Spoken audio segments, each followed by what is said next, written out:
कृपा कीजिए कि चित्रांगद यमुना में डूबने पर मरने से किस प्रकार से बच गया था। ब्रह्मा जी बोले, नारद जी वृत्तांत इस प्रकार है कि जिस समय चित्रांगद जल के भीतर पहुंचा तो उसने वहां नागों की अनेक स्त्रियों को क्रीड़ा करते हुए देख लिया और उन स्त्रियों की दृष्टि भी जब राजा पर पड़ी तो वे उनकी सुंदरता पर मोहित हो गए और उसे अपने साथ पाताल लोक में ले गई। चित्रांगद ने पाताल में जाकर के देखा कि वहाँ नागों के अनेकों नगर बसे हुए थे। जिस समय चित्रांगद नागों के राजा तक्षक के रतन जड़ित सिंहासन पर समीप पहुंचा, उस समय वहाँ की विचित्र सामग्री और दास दासियों की शोभा को देख करके वह आश्चर्यचकित रह गया। तदुपरांत उसने परम तेजस्वी नागराज तक्षक को वहां जाकर के प्रणाम किया और तक्षक ने भी उसे अत्यंत सुंदर देख करके अपनी स्त्रियों से पूछा, ये राजपुत्र कहाँ से आया है और यहाँ किस प्रकार पहुँच गया, तुमने इसे कहाँ से प्राप्त किया है। और उस समय नाग कन्याओं ने ये उत्तर दिया कि राजन, हमें इसके कुल गोत्र का कोई संबंध में कुछ ज्ञात नहीं, हम इसे यमुना नदी के जल में पड़ा हुआ देख करके यहाँ ले आए। हे नारद, नाग स्त्रियों की बात सुन करके तक्षक ने चित्रांगद से पूछा, हे राजपुत्र तुम कौन हो। तो चित्रांगद ने भगवान सदाशिव का स्मरण करके प्रणाम करते हुए राजा तक्षक को सारा वृत्तांत कह करके सुनाया तथा ये कहा कि प्रभु, पूर्व जन्मों के अनेक पुण्यों के प्रताप से ही आज मुझे आपके दर्शन करने का सौभाग्य प्राप्त हुआ है। हे पितरों को भी आज तक मेरे पितरों को भी आज तक आपके शुभ दर्शन नहीं हुए। मैं यहाँ आकर के अपने को परम सौभाग्यशाली समझता हूँ। चित्रांगद के ऐसे विनम्र वचन सुन करके नागराज तक्षक ने अत्यंत प्रसन्न होते हुए कहा, राजपुत्र, अब तुम अपने मन में किसी प्रकार की चिंता मत करो तथा सुखपूर्वक यहाँ निवास करो। हाँ, एक बात है कि तुम मुझे अवश्य ये बता दो कि तुम किस देवता का पूजन किया करते हो। यह सुनकर के चित्रांगद ने उत्तर दिया, हे प्रभु, सभी देवों में जिसे महादेव कहकर के वर्णन किया गया है, मैं उन्हीं भगवान सदाशिव का पूजन करता हूँ। हे नारद, चित्रांगद के मुख से भगवान सदाशिव की प्रशंसा सुनकर के नागराज तक्षक ने अत्यंत प्रसन्न होकर के कहा, राजपुत्र, तुम्हारी बात सुनकर के हम अत्यंत प्रसन्न हुए हैं। तुम शुद्ध मार्ग को जानने वाले हो तथा शिव जी के भस्म हो। तुम सदा रह करके यहाँ रहो और सुखपूर्वक राज करो। यहाँ सर्वत्र आनंद ही आनंद है। ना तो यहाँ कोई बूढ़ा है, ना यहाँ कोई रोगी है, ना यहाँ कोई दिवासी, ना यहाँ किसी का भी कदापि मृत्यु नहीं होती, कोई मृत्यु को प्राप्त नहीं होता। नागराज के मुख से ये वचन सुन करके चित्रांगद ने उत्तर दिया, है प्रभु, मुझे यहाँ रहने में कोई आपत्ति नहीं, बल्कि मेरे माता पिता, स्त्री तथा प्रजाजन मुझे जल में डूबा हुआ जान करके अत्यंत दुख को प्राप्त हो रहे होंगे।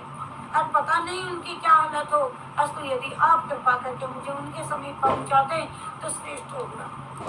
ये कह करके सुन करके तक्षक नागराज ने अत्यंत प्रसन्न चित्रांगद को कुछ दिन तक अपने घर में ठहरा करके स्वागत कर सत्कार किया। तदुपरांत एक दिन अनेक प्रकार के रतन, वस्त्र, आभूषण आदि सामग्री उसे भेंट करके तथा काम्यक नामक एक घोड़ा दे दिया और घोड़ा दे करके उसके साथ अपना एक पुत्र भी तथा एक राक्षस भी दे दिया और उनको ये आज्ञा दे दी कि तुम इस युवराज को इसके घर तक स्थान तक पहुंचा दो, विदा करके आओ।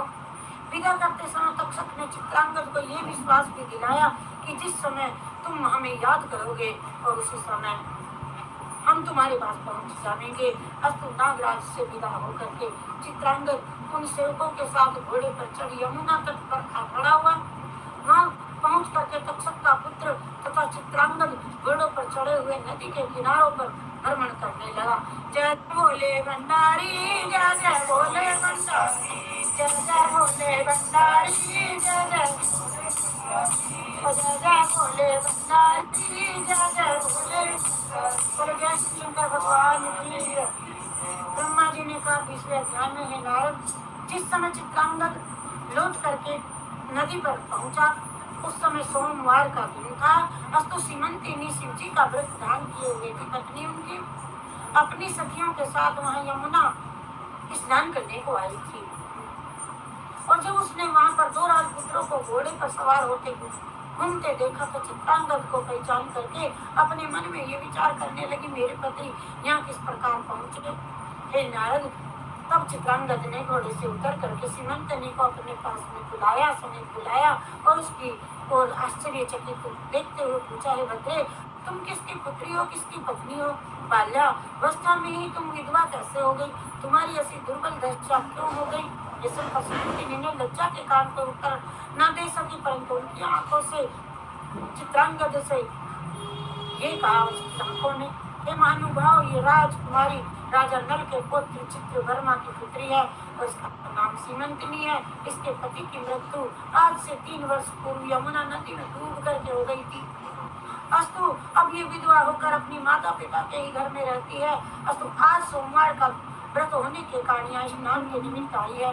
हे नारद, इस प्रकार जब सखी सीमंतनी का परिचय सखी दे चुकी, तब सीमंतनी ने सुन चित्रांगद से इस प्रकार से बातें की। पूछा, हे बटोही, आप कौन हैं?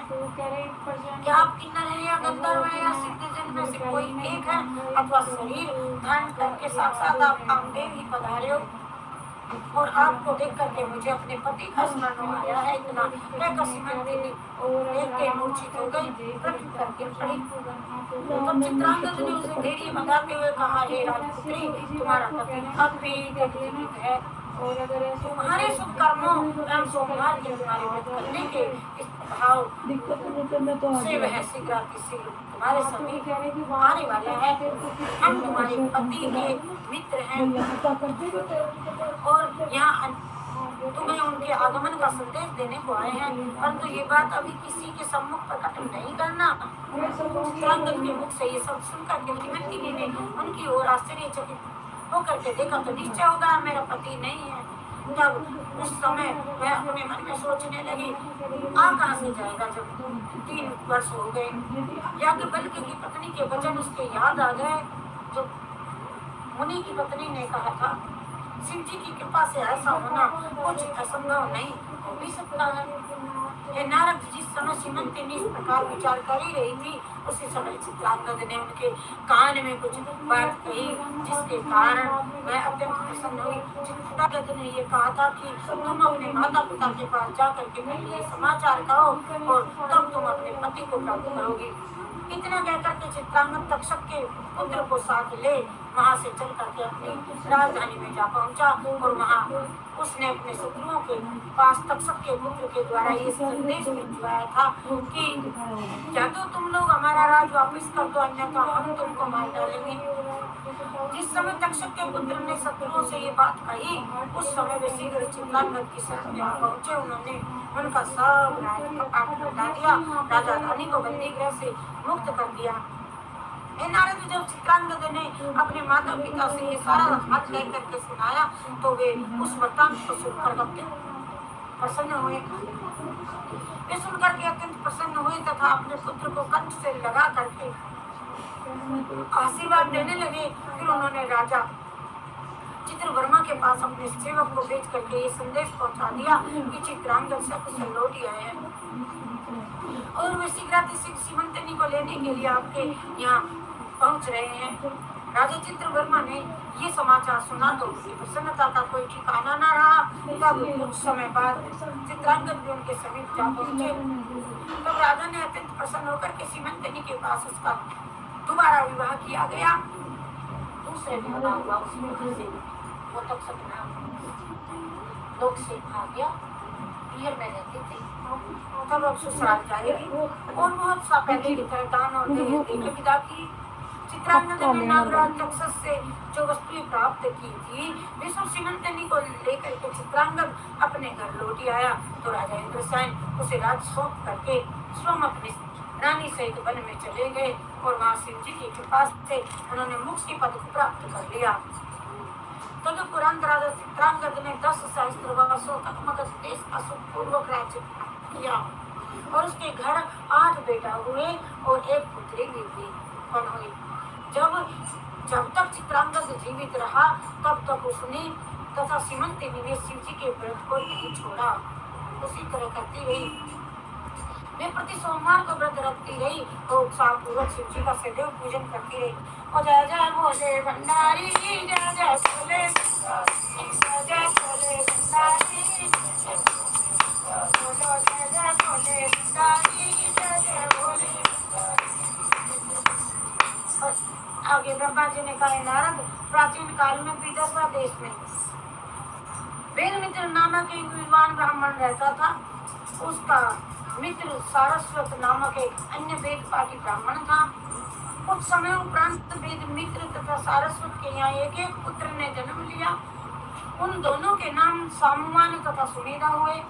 वे दोनों बालक स्वभाव तथा कार्यों में एक दूसरे के ही समान थे और उन्होंने एक ही गुरु से विद्या पढ़ी तथा अपनी सेवा द्वारा माता पिता को सदैव प्रसन्न किया। जब वे बालक बड़े होते हुए एक दिन दोनों के माता पिता इस प्रकार कहा, माता पिता ने दोनों को कि अब तुम 16 वर्ष के हो गए, अस्तु हम तुम्हारा विवाह करना चाहते हैं, परंतु विवाह के लिए धन जरूरी होता है, अर्थात तुम धन कमाओ, धन संग्रह करो, धन आवश्यक है, इसीलिए सर्वप्रथम तुम धन संग्रह का एकत्रित करो। हम तुम्हें धन प्राप्ति का एक और उपाय बतलाते हैं, उसके अनुसार आचरण करने पर तुम्हें यथेष्ट धन की प्राप्ति होगी। और वह उपाय ये है कि तुम दोनों यहाँ के राजा के पास चले जाओ और उन्हें अपनी विद्या के चमत्कार से प्रसन्न करो और राजा तुम्हें उसके बदले धन देंगे, प्राप्त करो। हे नारद, माता पिता की आज्ञा स्वीकार करके वे दोनों राजा के समीप जा पहुँचे और फिर वहाँ उन्होंने अपनी विद्या की चतुरता प्रकट की, राजा से धन प्राप्त किया। और जब वे अपने घर को आए उस समय राजा ने उनसे कहा, हे ब्राह्मण पुत्रों, हम तुम्हें और भी अधिक धन की प्राप्ति के लिए एक उपाय और बताते हैं। सुनो, उपाय ये है कि मगध देश का राजा चित्रांगद तथा उनकी रानी सीमिंतनी प्रति सोमवार को व्रत धारण करके ब्राह्मणों को दान दिया करती है और स्त्रियों के सहित उन्हें भोजन कराती है। अस्तु तुम उनके यहाँ इस प्रकार जाओ और तुम में से एक तो स्त्री का स्वरूप धारण कर लो और दूसरा उसका पति बन जाओ, पति पत्नी बन करके दोनों जाओ। ऐसा करने पर जब तुम्हें वहाँ से धन प्राप्त हो जावे फिर तुम लौट करके मेरे घर आ जाना। पिता माता ने कहा, आ जाना। हे नारद, राजा के वचन सुन करके उन ब्राह्मण पुत्रों ने अत्यंत भयभीत होकर के उत्तर दिया, राजन, हमें ऐसे धन की कोई आवश्यकता नहीं, अस्तु हम आपकी आज्ञा का पालन करने में असमर्थ नहीं कर सकेंगे। लेकिन बिना ब्याह के हम दोनों भाई आपको कैसे पत्नी बनाए, असमर्थ नहीं कर पाएंगे। कृपा करके आप हमें धर्म के विरुद्ध चलने का उपदेश मत दीजिए। हे नदी, सुनकर के राजा ने वेद का प्रमाण देते हुए उन बालकों से कहा, ब्राह्मण पुत्रों, हम तुम्हें वेद की आज्ञा अनुसार ही तो ये बातें कहते हैं कि देवता, गुरु, माता पिता, राजा की आज्ञा का तिरस्कार करना उचित नहीं है और वह आज्ञा चाहे उचित हो चाहे अनुचित, उसका पालन करना सभी मनुष्यों का धर्म है। राजा की इस बात को उन दोनों ने स्वीकार कर लिया। तब सामुआन ने तो स्त्री का वेश बनाया, सुमेधा ने उसका पति बना और राजा चित्रांगद के समीप दोनों जा पहुंचे। संध्या के समय शिव पूजन के उपरांत जब राजा रानी ने सभी ब्राह्मणों को उनकी पत्नियों के सहित शिव पार्वती का रूप जान करके दान देना आरंभ किया, तब सुमेधा और सामान के पति पत्नी के रूप में उनके सम्मुख उपस्थित हुए। उस समय रानी सीमंतनी सामान को कृत्रिम नारी के रूप में देख करके बहुत हंसी, इतनी हंसी कि फिर भी वो राजा रानी ने उन दोनों को गौरी शंकर का स्वरूप जान करके ही उनकी पूजा की। बहुत दक्षिणा देने के उपरांत उन दोनों को भाइयों को विदा किया और वहां से छुट्टी पा करके वे दोनों ब्राह्मण पुत्र अपने घर को गए। वहां से जब चले तो बीच में एक वन में पहुंच गए। उस स्त्री रूपधारी सामुआन के हृदय में ठीक वैसे भाव वन में जाते ही जागृत हो गए, पत्नी वाले, जैसे एक पति पत्नी में काम पीड़ित नारी के हृदय में होते हैं। उस अवस्था में उसने सुमेधा को संबोधित करते हुए कहा, देखो देखो देखो, ये वन भोग विलास के लिए कैसा उपयुक्त है, आओ आओ हम तुम दोनों यहाँ मैथुन करें। सामान की बात सुन करके सुमेधा ने ये समझा, यो हंसी कर रहा होगा अस्तु। वह मुस्कुराता हुआ बिना कोई उत्तर दिए आगे चलता रहा, बढ़ गया। कुछ दूर चल करके स्त्री रूपधारी सामवान ने फिर उसे पहले के समान काम पीड़ित हो उसे कहा, हे पति जी, इस समय कामदेव के गानों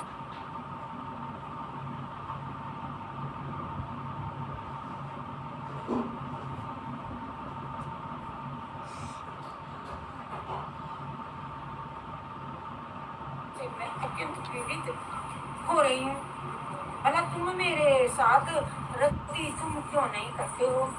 जब तक तुम मेरे साथ ये रति नहीं करोगे, मुझसे आगे जा नहीं पाओगे और मैं भी नहीं चल पाऊंगी, मुझसे चला नहीं जाएगा। आता है तुम मेरी इच्छा को पूर्ण करो। इन शब्दों को सुनकर के जब सुमेधा ने पीछे मुड़ के देखा तो उसे ज्ञात हुआ कि वास्तव में मैं ही सामवान एक ही तो परम सुंदरी के रूप में बदल गया, सचमुच। और उनके नेत्रों में काम वासना प्रकट हो रही है। तब उसने उसे संबोधित करते हुए कहा, हे सामवान, तुम वेद पाठी ब्रह्मचारी निष्पाप ब्राह्मण पुत्र हो, फिर भला मुझसे ऐसी बातें क्यों कर रहे हो?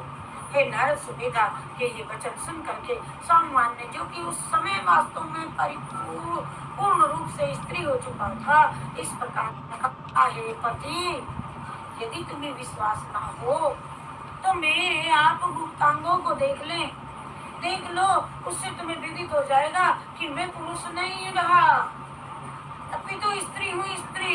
ये कह करके सुमेधा ने अत्यंत आश्चर्य में भर करके जब उसके अंगों की ओर दृष्टिपात किया, ये जानते हुए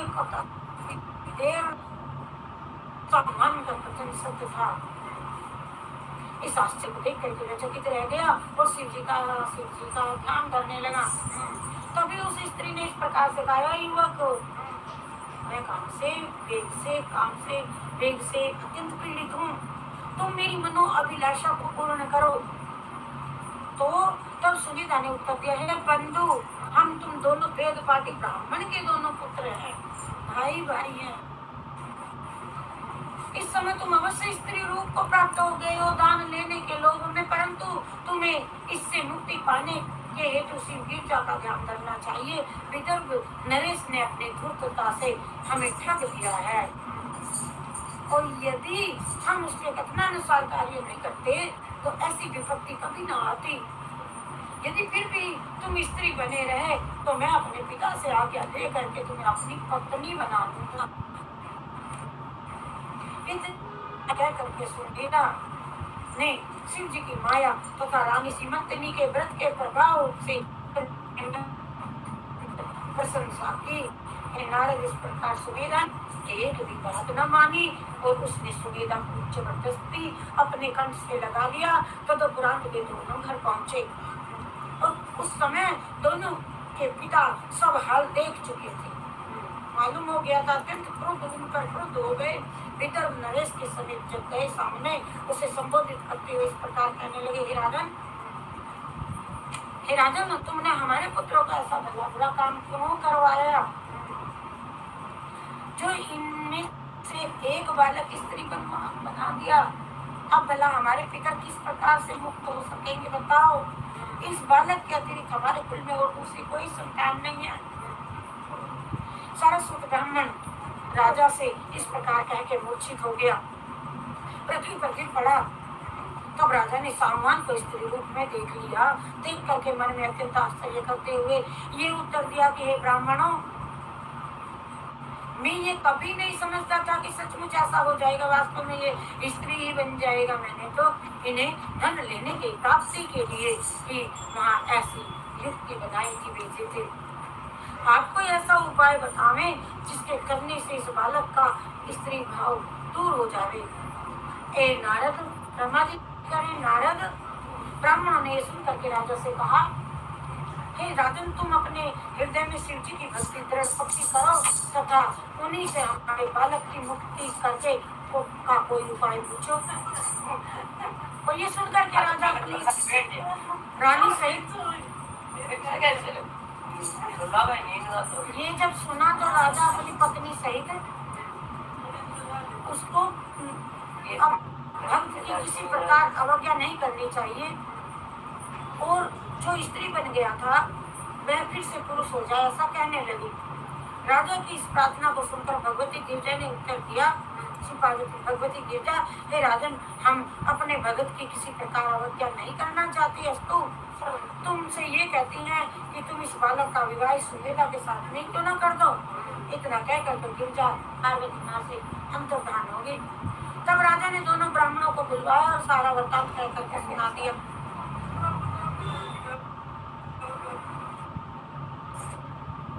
लड़के का विवाह सुमेधा के साथ करा दिया गया। तब वे दोनों पति पत्नी बनकर प्रसन्नता पूर्वक विहार करने लगे। भगवती गिरजा की कृपा से सारे ब्राह्मण को एक दूसरे के दोनों को पुत्र की प्राप्ति हुई। एक दूसरे से हे नारद, रानी सिमंतनी ने सोमवार को जो व्रत किया था उसकी महिमा का ये प्रत्यक्ष चमत्कार मैंने तुमको सुनाया है। श्री पार्वती की भक्ति का चमत्कार, इस चरित्र को जो भी कोई सुनता है, सुनाता पड़ता है, उसे वे दोनों लोकों में आनंद प्राप्त करता है।